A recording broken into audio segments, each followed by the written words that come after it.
the idea behind Pi is to create a computer which is cheap enough that you can give it to children, or that children can buy out of their pocket money, which is kind of reasonably powerful, so it's interesting to children, and which is programmable, so it gives children a platform that they can use to get some of the same experiences that I certainly had as a child with my BBC Micro, and that lots of people of my generation had.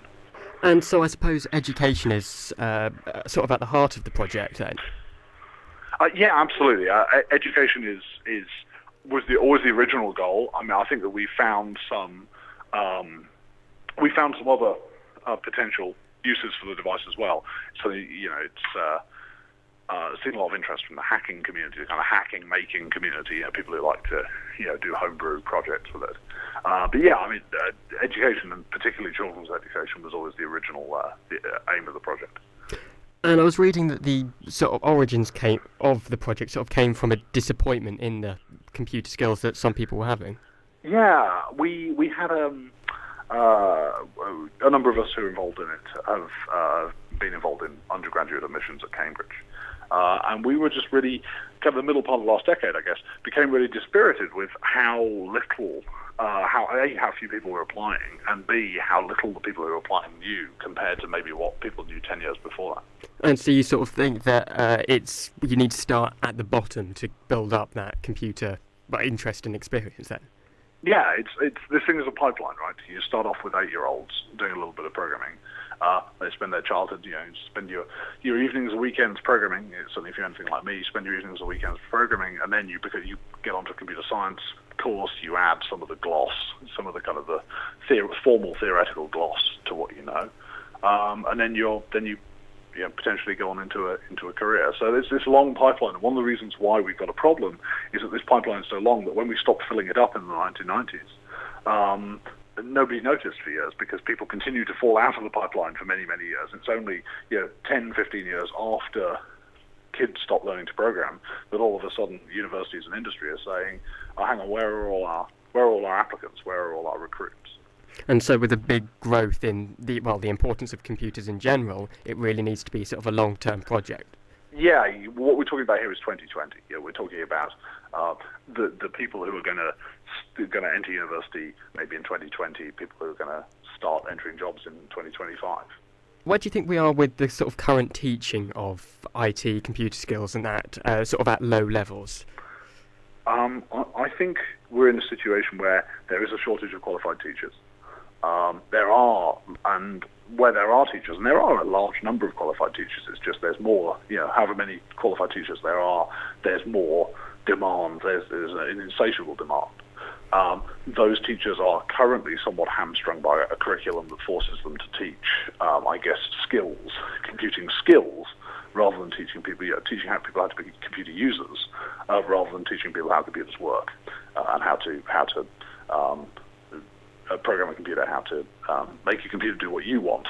And this is really unfortunate. This is doubly unfortunate. One, because these skills that people are being taught are low-value skills, which are you're teaching people easily offshored skills, right? You're teaching them skills that you can outsource to the Far East very easily.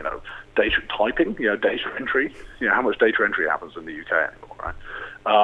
So you're teaching them skills which are not going to be useful to them.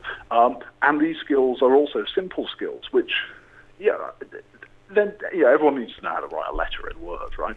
But, kids are not stupid. Kids can figure this out for themselves. So you're teaching them stuff which probably isn't going to be enormously valuable to them. And to the extent it is valuable to them, they're going to learn it anyway. So. And I suppose things like Microsoft Word usage, I remember that was a big thing when I learned IT in school, and it was all Microsoft Office and things like that. But that is sort of now sort of central to everything. It's almost as sort of important as reading and writing is to be able to use a computer to use it. So that's the sort of difference between using and building for them. Yeah, but I think my feeling about this is that it's absolutely it is important. It's an important foundational skill, but it's not deserving of its own subject in schools. It's my personal belief is that kids will figure it out. You put a child in front of a computer, the child's going to figure out how to use a computer. I don't think I know how to use Microsoft Office because I was taught it. We did have lessons in Microsoft Office at school, a very old version of Microsoft Office. I think I know how to use Microsoft Office because it's kind of obvious, right?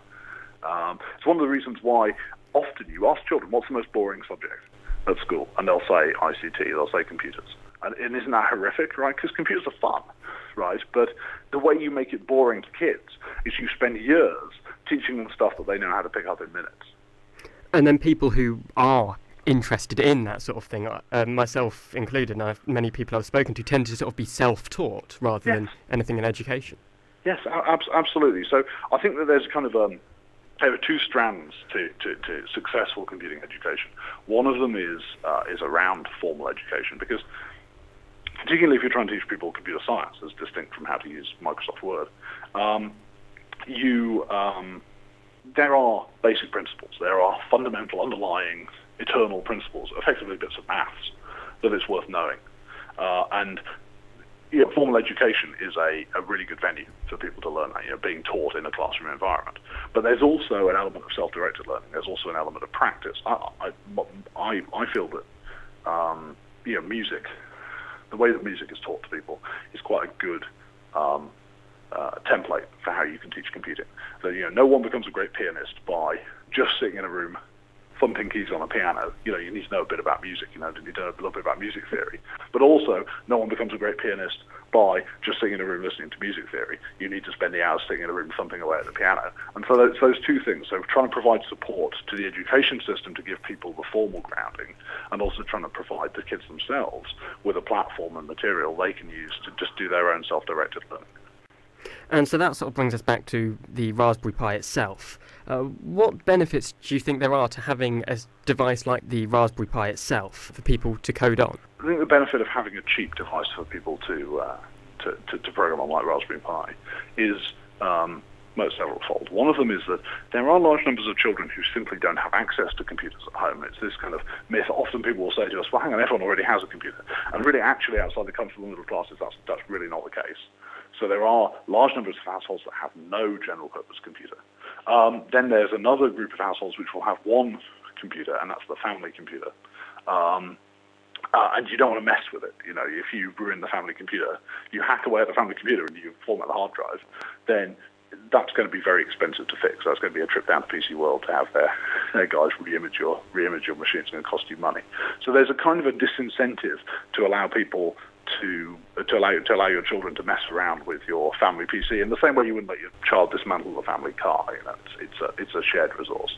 So having something which is cheap enough that you can provide it to your child and it can be exclusively theirs, they can put it in their bedroom and they can work on it, I think it's extremely valuable.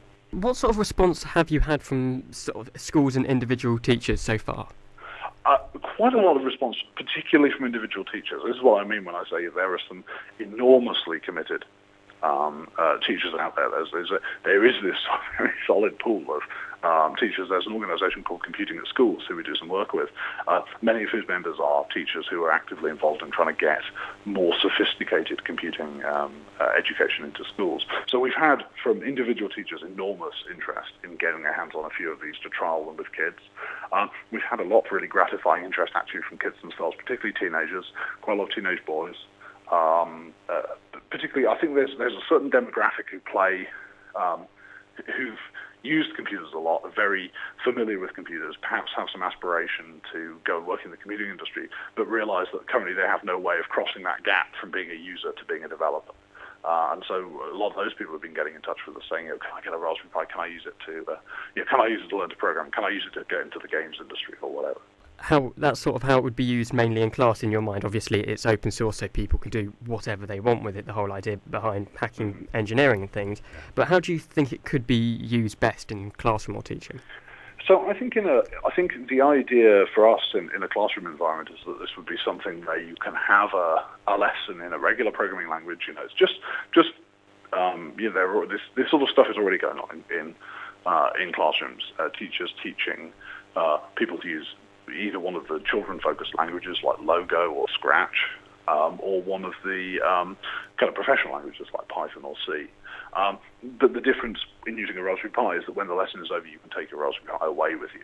And so this is the thing that takes you from 2 hours a week of being taught to program in a formal environment in a classroom to 20 hours a week of your evenings hacking away on it in your bedroom.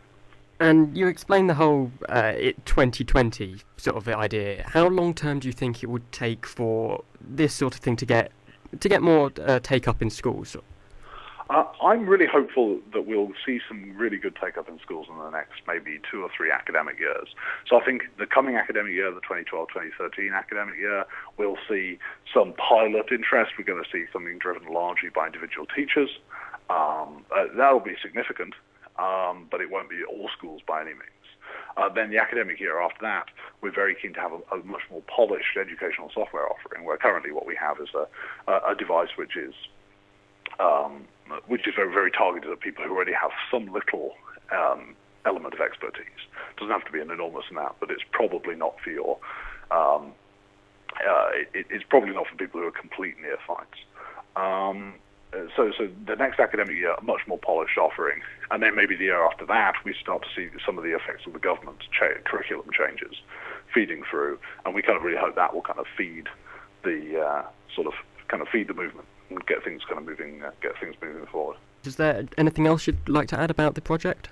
Just to register how amazed we are. It's this thing has. We always thought we had a good idea, but we're just amazed by the support that we've had from everyone. It's been this thing. If it stopped tomorrow, it was already 10 times the size that we could ever have dreamt of it being. So it's just a wild ride. Well, excellent. Thank you very much for talking to me. It's a fantastic project, and I'm glad it's doing so well. You're quite welcome. Thank you.